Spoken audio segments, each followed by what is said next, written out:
অবশ্যই আমি বলছি তাদের জীবনটাও জীবন, আমাদের জীবনটাও জীবন।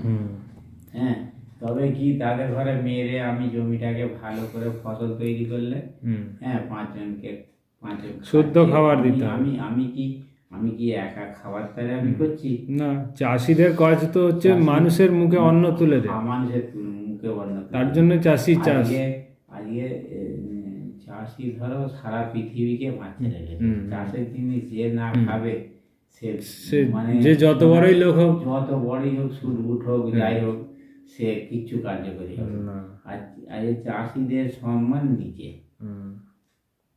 চাষিদের সম্মান সব থেকে নিচে, রূপটা নষ্ট হয়ে যায় না। কালো হলেও তার একটা চিপ থাকে। হ্যাঁ, ব্যাপারটা আগেকার দিনে চাষটা একটা সম্মান ছিল এবং ভালো একটা অর্থের ছিল, এবং কৃষিকাজটাই মানুষ, গ্রামের দিকের মানুষের মূল অর্থনৈতিক হয়েছিল। কিন্তু দিনে দিনে আজকে আধুনিক যুগে যেহেতু বিভিন্ন অপশান আসছে, তোমার ব্যবসা বাণিজ্য, কলকারখানা, তো এই জন্য মানুষ দেখছে কি চাষের মধ্যে অনিশ্চয়তা, অর্থের কোনো নিশ্চয়তা নেই যে এটা বসিয়ে পাবো, ওই গ্যারেন্টি নেই কোনো। আজকে দেখছি গ্রামের দিকে তার বাবা মারা পাঠাচ্ছেই না, মানে এই লাইনে চাকরি করছে, চাকরি রেতে যাচ্ছে।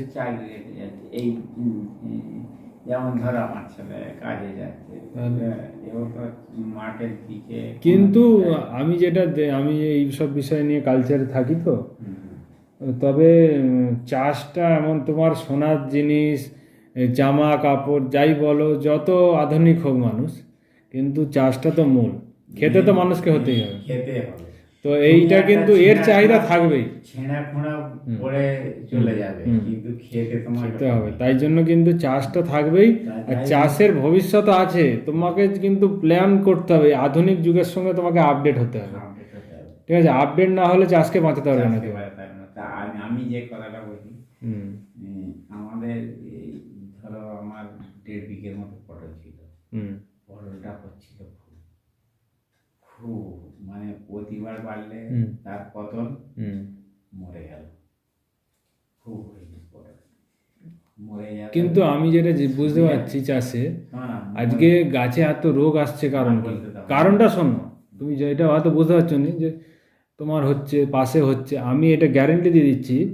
আমার একটা চাষি আছে তোমার মাকড়দার দিকে, হ্যাঁ মাকড়দার দিকে, তো ওই চাষিটা মানে যতটা পারে মাটিতে গোবর সার, পাঁক, তোমার কচুরি পানা পচিয়ে জৈব দিয়ে দিয়ে না ওর মাটিটাকে এত উর্বর করে রেখেছে।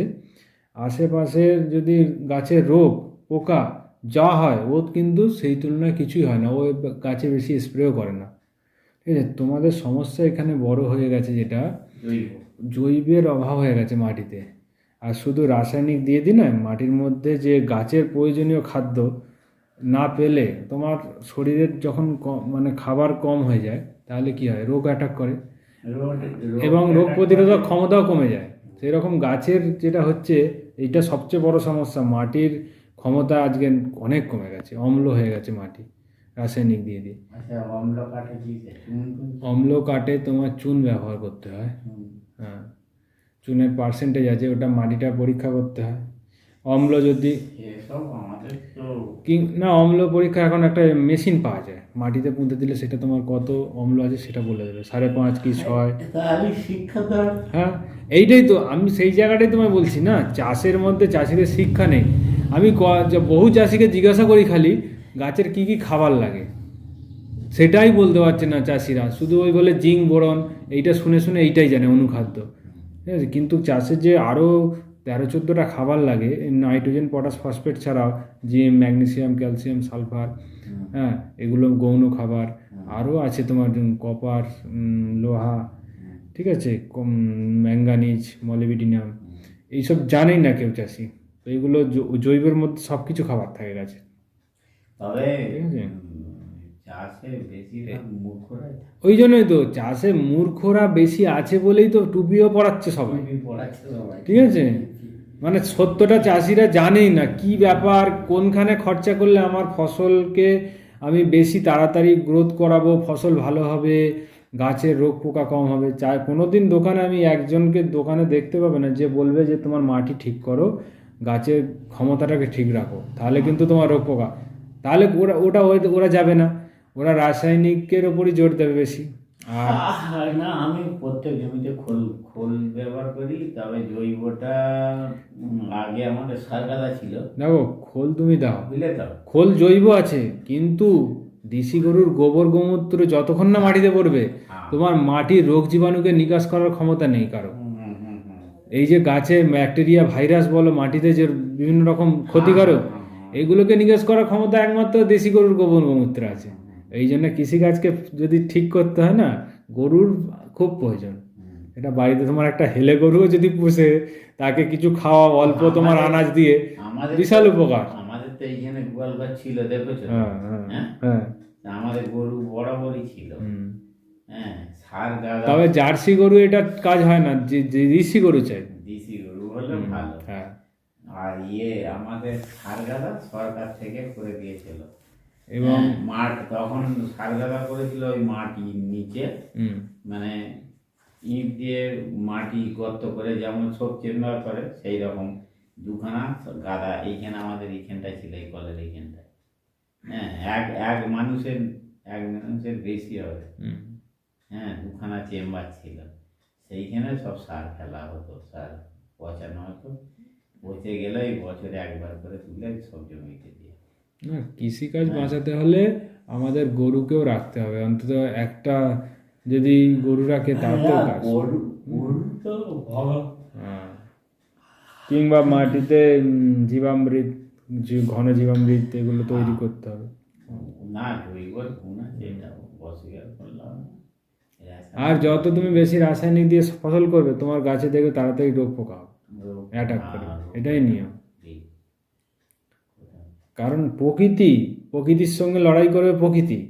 আর তুমি যত কেমিক্যাল দিচ্ছ, মানে ওইটা প্রকৃতি জিনিস নয়, কিন্তু ওটা ফ্যাক্টরিতে তৈরি, কিন্তু তোমার যেটা প্রকৃতি থেকে তুমি দিচ্ছ সেটা কিন্তু গাছের ক্ষমতাকে বাড়াবে। কিন্তু তোমার জৈব যে তৈরি হচ্ছে আমাদের এখানে করছে, ওই যে আবর্জনা সব বাড়ি থেকে নিয়ে গিয়ে হচ্ছে, ওদের কিন্তু ওই কেমিক্যাল দিয়ে ওটা তো একটা জৈবটাকে তৈরি করতে ওয়েস্ট ডিকম্পোজার দেয় অনেক সময়, ওয়েস্ট ডিকম্পোজার, ওটা তাড়াতাড়ি কম্পোস্ট করার জন্য, মানে পচানোর জন্য ওয়েস্ট ডিকম্পোজার। মানে ওই সারের এটাকে তাড়াতাড়ি দরকার হলে মানে কাজ করাবে, ওইটা দিয়ে দিলে তাড়াতাড়ি পচে যাবে জিনিসটা।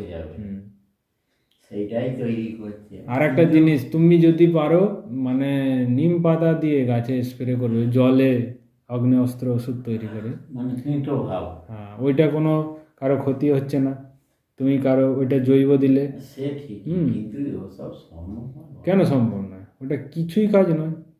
তুমি 1 কিলো নিম পাতা সংগ্রহ করলে, ডাঁটা পাতা সমেত 250 গ্রাম তামাক পাতা নিলে, 250 গ্রাম লঙ্কা আর 150 গ্রাম রসুন, সব জিনিসগুলোকে থেঁতো করে 1 মাস ওইটাকে পোস্তে দিয়ে দিলে, এবার তারপরে 300 ml করে 10 লিটার জলে ওটাকে নিয়ে স্প্রে করবে।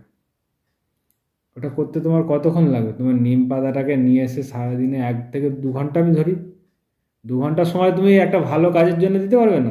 এটা হচ্ছে তোমার আয়ুর্বেদিক। হ্যাঁ, এই ফর্মুলাটা তুমি যদি করো তোমার কাজ হবে। এই যে তোমার কপি গাছের পাতা, তোমার বেগুনের পোকা, সাদামাছি, নলি পোকা, ছদ্র পোকা, এইসবে কাজ হবে। নিম পাতা কি করে? এটা প্রকৃতির জিনিস কোনোদিন ক্ষয় হয়নি। যতদিন পৃথিবীতে আমাদের চাষবাস থাকবে নিম পাতার ব্যবহার চলবে, এটা প্রকৃতির জিনিস। ঠিক আছে, তো এইভাবে যদি কেউ স্প্রে করে, নিম তেলে স্প্রে করলে কাজ। নিম পাতা আর রসুন, ওই তো তোমাকে বললাম না, 1 কিলো ডাঁটা সমেত, মানে ডাল সমেত নিম পাতা, ডালগুলোকেও থেঁতো করতে হবে। ডালের মধ্যেও যে নিমের তেঁতো একটা নির্যাস পাবে না, ওর ক্ষমতাটা পেরোবে, শুধু পাতাতে হয় না। ছাল দিতে পারো, নিমের ছাল, তার সঙ্গে 250 গ্রাম লঙ্কা কাঁচা, 250 গ্রাম তামাক পাতা, যেটা লোকতা পাতা বলে, কাঁচা লঙ্কা, আর রসুন।